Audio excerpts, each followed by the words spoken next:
To think he was nearly dead on the side of the road when the accident happened, to being the world champion from Penllyn. First thing I remember before waking up from the coma was going towards a light. The surgeon came and he said, we've got to amputate his leg. Once you win the world title, there's a target on your back, and everyone wants to beat you. I was 16 years old when the accident happened. The last thing I can remember, really, is skateboarding under the barrier of the Warren Holiday Park. And that's it, blank. The phone went, and it was my cousin, and she said, you better go to the Warren. She said, I think Llywelyn's been hit by a car. When we got to Bangor, all I could hear was Llywelyn screaming, and then the nurses came to ask for a picture of him, to identify him. And I thought, oh my God. And that's when it hit home, thinking this is bad. 12 hours later, we got to see him in a coma. We were called in several times to say he might not make it. When the surgeon came and he said, can you sign this piece of paper for us? And we asked, what's it for? And he said, we've got to amputate his leg. It was the worst thing I've ever done in my life to tell somebody to take my son's leg off. In all honesty, he probably shouldn't have survived. But I think there's just something in Llywelyn, like an inner fight, that he wasn't going to die. He just didn't. So when I woke up from my coma, my mate was there, Will, and I remember he held my hand and asked me what I wanted to do, and I said, I want to surf better than I did, and I want to go to Australia. I think I surfed for 2 or 3 years before and fell in love with surfing. The rehab was to drive myself to get back in the ocean. He technically went in before he was allowed. He was told to wait a little bit, but he was so keen to get back in the water. His friends carried him in to the sea, and that was such a beautiful moment.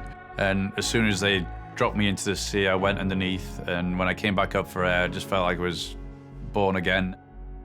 And when I turned 18, I wheelchaired myself into the kitchen and said we're heading off to Australia on my 18th birthday. So yeah, we did a year out there, traveling around the coast, surfing, living in a camper van, traveling, meeting people from around the world. It kind of helped me mentally, I think, and told me there was a lot more out there than there is to be sat at home doing nothing. To be able to go back there every year now for competition is just brilliant. The Australian Pro Adaptive Surfing Championship is going to be the first surf competition on the World Tour.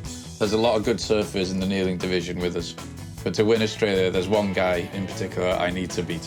Mark Mono Stewart, 3 times ISA and 3 times AASP world champion in adaptive surfing. Going to Byron Bay, it's Mono's turf, so yeah, just got to try and beat him on his turf.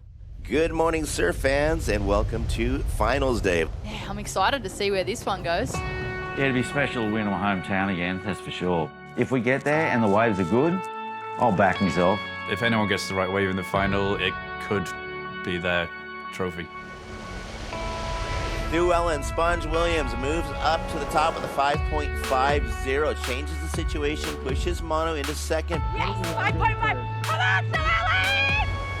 Well, Sponge blazing through that one, almost pops out on the double up. But what a beautiful line through that. But he's already in the lead, and there it is, a 7-point ride. Up on the lip line, Mono finally finding some open space. Well, there you go, 6.27, well deserved. Game of cat and mouse now in the final minute. I'm loving this. Mono's trying to get one last wave in before the buzzer.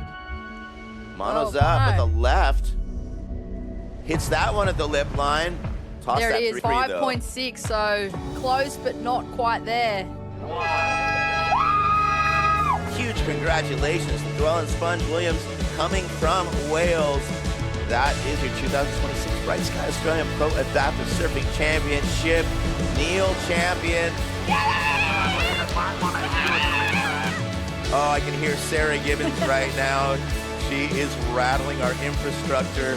I mean, disability for me has elevated my life, and anything's possible if you have any kind of disability. If you stick your mind to it, you can push yourself to do great things, I guess.